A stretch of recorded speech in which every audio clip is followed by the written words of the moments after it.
Can you find the wolves in this picture?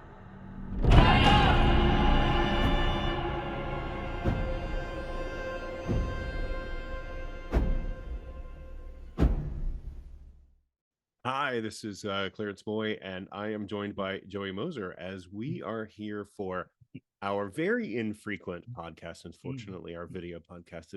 So you like that? Mm-hmm. Sorry, we're a little bit rusty because we haven't done this in a couple of months. Lots of scheduling things going on, but we're back. We've seen a lot of things, and we're gonna hit some new releases as they come out throughout the fall and into the winter season, particularly as we approach theoretically the Oscar season. Of course, that is if the SAG strike ever ends. Let's just have writers do everything.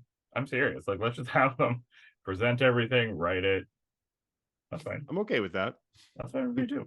Joey, we're here to talk about Martin Scorsese's Killers of the Flower Moon. This opens this Friday as we are recording, wide, October the 20th, and then it will stream roughly. I don't actually know what the streaming date on Apple TV Plus is, but some date in the future it will stream on Apple TV Plus. Yeah, I think it's like November 6th or something. Okay, is it that soon after? I do recommend, and we can get into this through this conversation, but I do recommend that people see this on the biggest screen as possible. I think the cinematography by Oh yeah, Roberto, what's his name? Roberto Pierre, I think it's Rodrigo Prieto. Rodrigo Is it Pierto, Rodrigo? yeah, I don't who know. also lensed Barbie. Um, what a dichotomy. Does a really fantastic job in capturing these sort of wide open planes.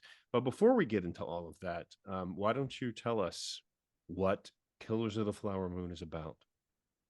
Oh goodness. Um, let's see. I'm timing you. So, blah, blah, blah, blah, blah, blah. So Jesus Christ. So it is basically about at the turn of the 20th century, the Osage Nation, um, I don't say discovered oil. Like the oil was discovered on their land, so they basically became super rich overnight or instantly, I would say. So it's a movie about how the wealth of these people attracted, I guess, described as white interlopers, if you will, who manipulate and extort and insert themselves into the lives of these people who rightfully own the land. And it's about Leonardo DiCaprio as the uncle of Robert De Niro. What? He's the nephew. Oh, nephew. What did I say? You said that I Leo was flipped the it. uncle. Yes, you did. Let's remake the whole movie and set it that way. Um, Dude, it's the sequel to Benjamin Button, prequel. but only if Robert De Niro does the face the whole time, though. The whole time. Um, and Robert De Niro advises a rather dim Leonardo DiCaprio to sort of, as a cab driver, Leonardo DiCaprio as a cab driver, to woo Lily Gladstone and become her husband. And I guess for, in a very general sense, wreak havoc on the family to funnel the money in a certain way so they can take control over it. It's even just thinking about it, it's really fucking dark. Yeah, the land Yeah. rights. I think that's what they were really looking for, was the land rights, the rights to Yeah. the oil, essentially. Mm-hmm. So it's sort of a, it's this drama about the relationship between DiCaprio and De Niro. It turns a little bit into very briefly like a courtroom drama. It is sort of a love story between Lily Gladstone and DiCaprio. No, I'm fascinated and wondering when we're going to have our readers engage in the ask Joey to speak without using his hands Oh, I contest. can't do that. I can't do that. No,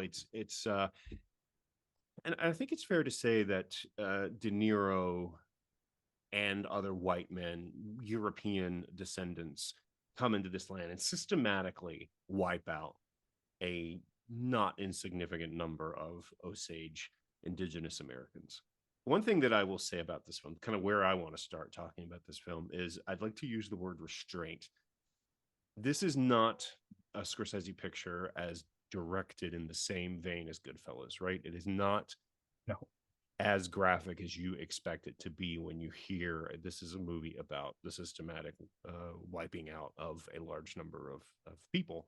I mean, there are gunshots to the head, of course there are, but it is done with remarkable restraint. There is not, like, there's one point at which someone's body is picked up and kind of the back of the head kind of opens up, but it isn't gratuitous. I mean, it is just a matter of fact of this is what happened. Like and the entire film is sort of told that way. The beginning, I think Scorsese in his earlier pictures always kind of did rapid fire editing. The camera kind of zoomed in and out of things.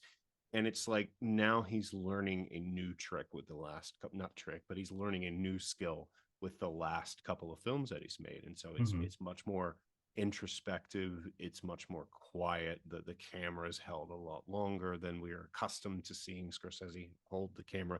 I'm not saying that he's never made a film like that before. Of course he has. I mean, just look behind me. This is not an action-packed film, Age of Innocence. But it seems like his last couple of pictures have been more about restraint. And I think despite that, the plot, the story, it's all very complex. It's all very deep. It's all very, I won't say hard to follow, but you really do have to pay attention. And I think it completely justifies that, of course, long running time that everybody's talking about. Yeah, I was actually I was nervous that something would happen that would make me have to get up, because I was afraid. I was like, if I get up for even for 5 minutes, I feel like it would be a disservice to the story and how he's telling it. I got a really excuse me, I got a really big set. There's a lot in this movie, and there's a lot of characters. Even though sometimes it does seem that it only focuses really on 3 or 4, but I do really feel like the whole time he's just like very slowly like circling the whole thing. That's what I don't know why I thought of that. Like, not physically circling it, but it was just like it kind of felt like the entire movie was leading up to this ending of something that is inevitable. It's a true story. It's based on a very successful book. I just felt like I was like circling the drain in terms of how slow and purposeful the whole movie was. Like, maybe we would see this character and then we would come back and then circle back. I don't know. It just, there's something about it that I don't want to say patience, because I feel like that's a weird thing to say about a 3.5 hour movie, but there is a lot of control, but it's not done in a very heavy-handed way. Yeah. Yeah. I love that analogy, because you're right. It does circle the story, and then it starts to get tighter and tighter and tighter and more intense as things happen, and people are, people start to close in on different characters. Things start to fall apart for other characters. Again, I'm not going to spoil anything. It is a true story, but I don't want to spoil anything for people who haven't read the book. And it also brings to mind the last scene of the film, and a ritual, I believe it is. Sorry, I'm starting to do the Joey Moser talk with my hands thing now. So I think there's something to that. I like that. The idea that this story is told not cyclical in terms of not in its narrative, but just in the way that it just constantly kind of creeps in closer and closer and closer and closer. And like the more people die, it feels like it's that's what I felt like to me the whole time I was watching it. And I don't know, there's something about I just felt like the movie had a lot of care, and I can tell that Scorsese handled this with like the utmost respect. It's not like he wouldn't handle anything with the utmost respect, but it's it's sort of I don't know. I could tell that he cared a lot about um giving light to the right characters, even though like DiCaprio is this uh dim-witted man who does awful things. But I don't know, I could tell that he, if this movie was made by a different person, or if this movie was made 20 years ago, it would be a completely different thing. It would might be lurid or creepy or weird, and it wouldn't give the right focus to a lot of the right things. But I could tell that Scorsese really wanted to tell the story in the right way. Yeah. And in the right way, you mean through the by bringing in the Osage perspective in a way that perhaps we would not have done 20 or 30 years ago. Right. I mean, for instance, like the first time that we see Lily Gladstone's Molly and DiCaprio, I can't remember his name, Ernest. Ernest. I kept thinking the whole time. Um, and we've seen pictures of it. It's in the trailer where he's driving her. I think really a really big gateway for me was just Lily Gladstone's face. Um, I feel like in certain respects in a movie, like a lot of Scorsese movies with a lot of men of a certain age who are white and are people that he's worked with a million times before, who are screaming and yelling and crying and doing this. I think she really offers a big antidote to that. Mhm. I think some people complain that Scorsese doesn't have enough women in his movies, and it's, I don't know. I personally felt, I'm a big fan of hers to begin with, but I just felt this really strong, not grounded, but this really rooted importance from her, and yeah.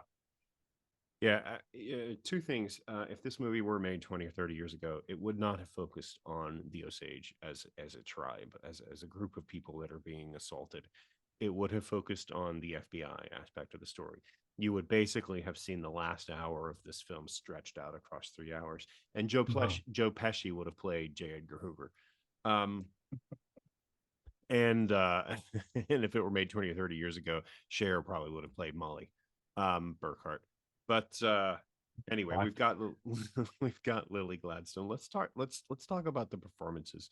Um, when you and I were talking after we've seen the film, one thing that I said was her performance is the kind of performance that almost never wins an Oscar because it is quiet, it is reserved. There is such restraint in her performance. She is not this character is not demonstrative, so you don't get artificial scenes of someone doing what another character does toward the end of the film, where it's stand up and scream and just engage in histrionics. She is reserved, she's quiet, she's stoic. It's And very purposeful, yeah. yeah, and Yeah. that actually made me wonder, is that a stereotype that they're engaging in, that the stoic Native American, the stoic indigenous person, or is this, you think that's more just who they think this woman was in real life? I kind of felt that there's something about the first scene, that's sort of what I was talking about. It's not even necessarily her whole face, it's her eyes. Her eyes, Yes. it's the way that she blink, it's the way that you see her like looking out into the streets as he's driving her, and then when he speaks to her, it's the way that she like blinks and then looks at him. There's something, I don't think they were engaging in like a stereotype necessarily as much as really introducing who this woman was, because I felt like it was very consistent throughout the whole thing.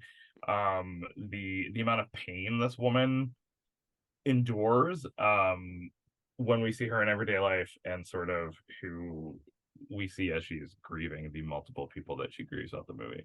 Yeah, Um, there's a really important scene, I think, too, that is interesting in what it doesn't show with her, where Leonardo DiCaprio, as her husband Ernest, comes to tell her some information, and she is sheltering in place in the basement of their house.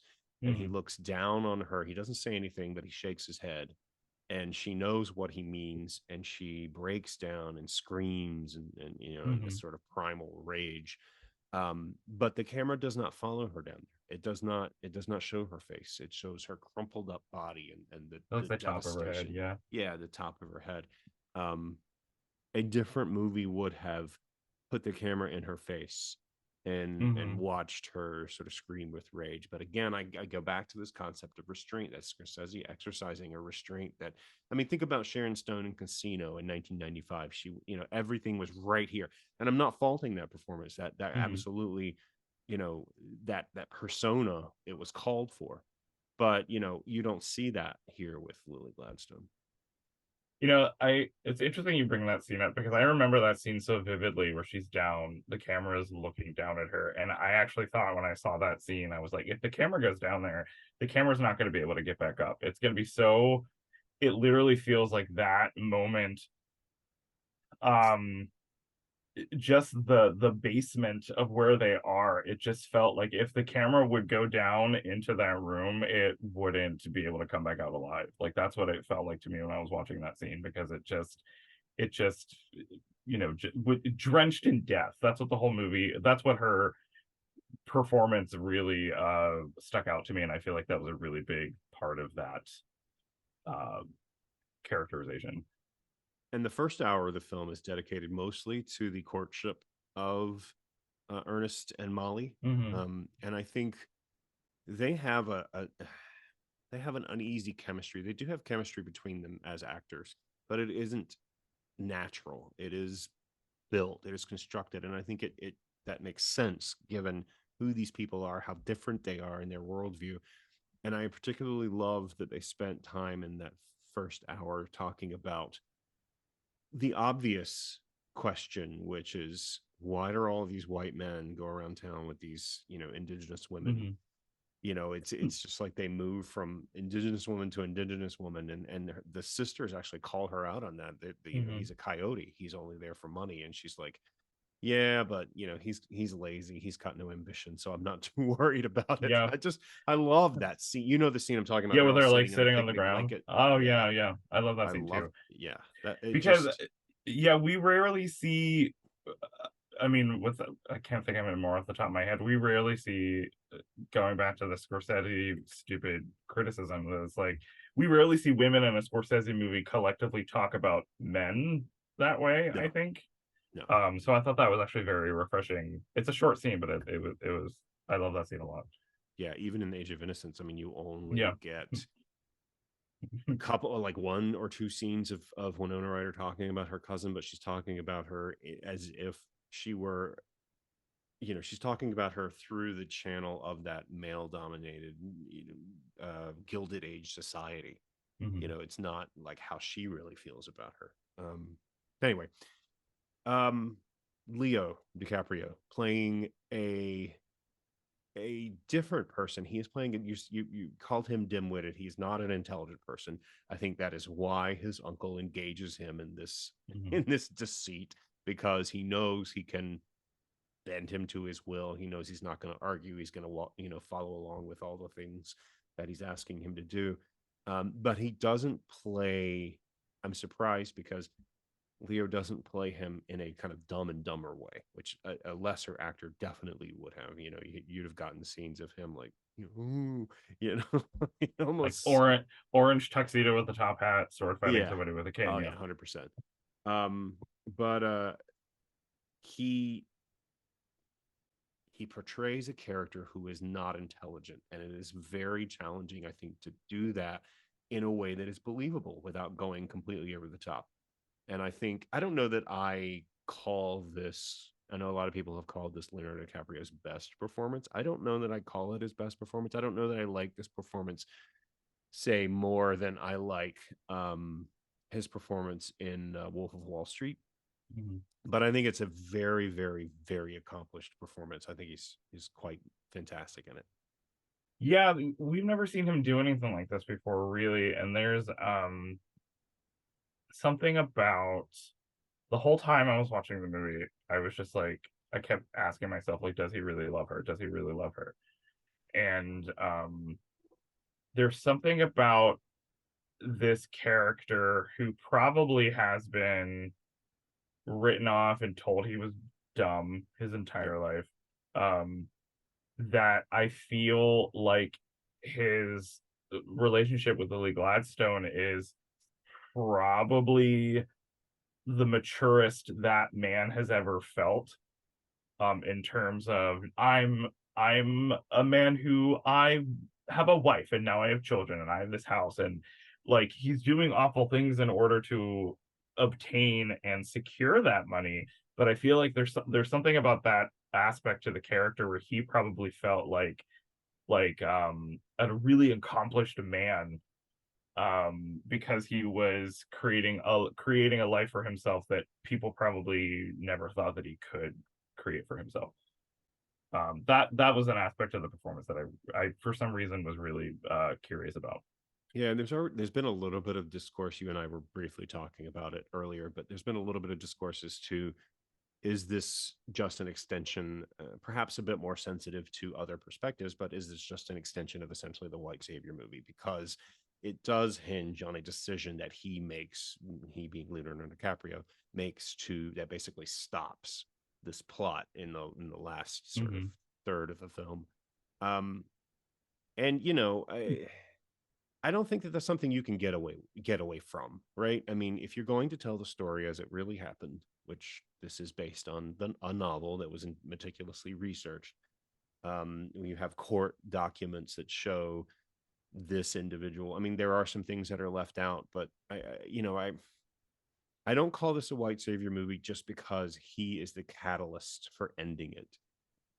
You know what I'm saying? If this were a white savior movie, it would have solely focused on the FBI. That would have been the white savior version of the story. We would have heard about the murders in like an FBI office. Right. And we would have been like, well, you have to go out there to the land and check it out. And there would be scenes where they would, see all the, Native American people and see how they, whatever, you would see them on their own land. And, that's how that would be. That film would have started with the discovery of oil.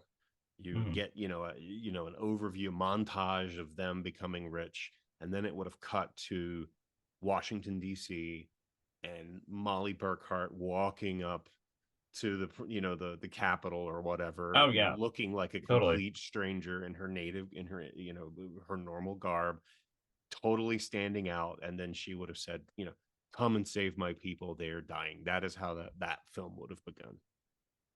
Starring Billy Bob Thornton. As Hale. As everyone. No. I think we've covered most of the things, at least that I wanted to talk about. What else did you have in your mind? It's such an expansive. I think you could talk about this film for hours, and certainly the highest praise that I could give it right now. I'm not, and a lot of people have called it a masterpiece. I'm not there yet. I don't tend to call films masterpiece right after I've seen it just one time. Yeah. The minute that I walked out the door, I was like, I need to see this film again. That is the highest praise I can give it. Yeah, and I would actually encourage people. I sort of knew what the movie was about. I had also seen the first trailer, obviously. But I really didn't know a lot of the details of the story itself. So I feel like, people say it all the time, go in as blind as possible, but I feel like it's a lot more rewarding to go in as blind as possible. And I don't know, I think just when you think the movie is gonna do stuff, it sort of doesn't do it. I was like, oh no, the last hour is going to be just a courtroom drama and it's going to drag down all the richness of it that was in the first 2 hours. I was like, no, never mind. We go into a courtroom, we see one real big long testimony, which I love the way that is shot just on a certain character's face. And then I don't know, there's like complexity to the relationships in this, even especially Leo and DeNiro, that I was just like, okay, I want to know a little bit more about this. Like a scene where they're both they're separated, and one person is on the floor, yep, crying, and then the other person is doing something else, and I was just like, what is happening here? Yeah. There's something about, it's so interesting to me that what Scorsese is 80 years old. This is his like millionth movie, his like 50,000th movie with Leonardo DiCaprio. And it's just sort of like, I was like, okay, you're still doing something so interesting. And Yeah, that uh particular scene you're talking about is incredibly well shot, in terms of the information it's giving you, the thematic concerns, the separation of characters, the lighting. I mhm. mean, it's a master class, and that's why I'm so eager to go back and explore it, because the first time you're watching this thing, you just need to absorb information. The second time, you want to go look at the way that he's telling the story visually, and I Yeah.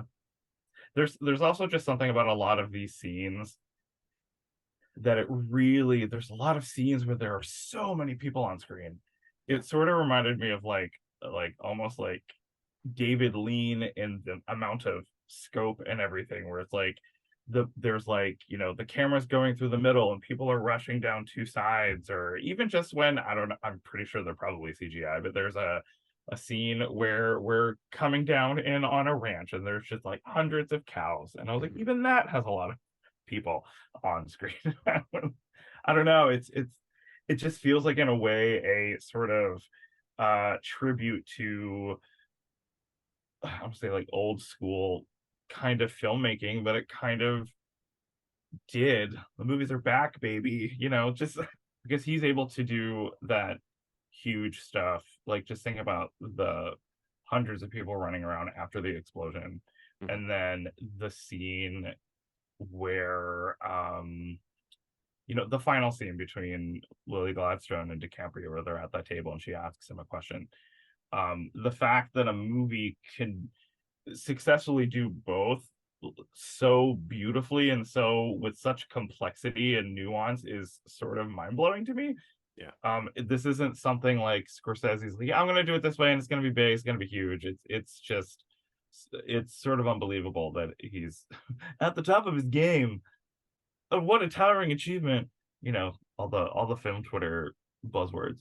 You love that you talked about that scene, at the end when she is interrogating him. It is a inverse of it's set up physically almost identically to an earlier scene where she is interrogating him at the start of their relationship, in which Hmm. and I just love how he bookends the film, essentially bookends the film with her interrogating him at the start of their relationship and her interrogating him at the end of their relationship. And it's just so poignant in the way that those two scenes, I think, align with each other. Yeah. I don't, the only performance that I could probably say, um not to throw it into Oscars and stuff, but like, I agree, like those types of performances don't necessarily win Oscars, because people, the first person, I swear to God, who says, well, what's her Oscar clip? I'm gonna punch him in the fucking neck. I swear to God. Like, what's her Oscar clip? Like, shut up. Um, but I mean, Frances McDormand won for Nomadland. That was a really quiet, staid thing on a completely different level, obviously. And with no competition, but sure. Yeah. Yeah. I know. Yeah, you're right. You're right. That is a restraint. That is a everyday lived in performance But for that's the sure. only one I can think of. It is unusual that those kinds of performances win. Usually, the people look to histrionics and the show, and Hmm. that isn't here. But Right. we'll be talking about this film for months and months as we head into the Oscar season. Of course, I think this is top three to win Best Picture. Between Oppenheimer and maybe Poor Things or maybe Barbie. I don't know what I that agree. third film is, but I think this is in the top three in almost every major category. This isn't like a movie where it's like, okay, name check Scorsese just because No, it's Scorsese. I'm sure there no, are people who will automatically assume that it's up there because it is Scorsese, but it's just also really fucking good. yeah, it is absolutely. Put that on the poster. Yeah, really fucking good. All right. Well, thank you, Joey. It's a pleasure to talk Thank to you, you. Clarence. You too.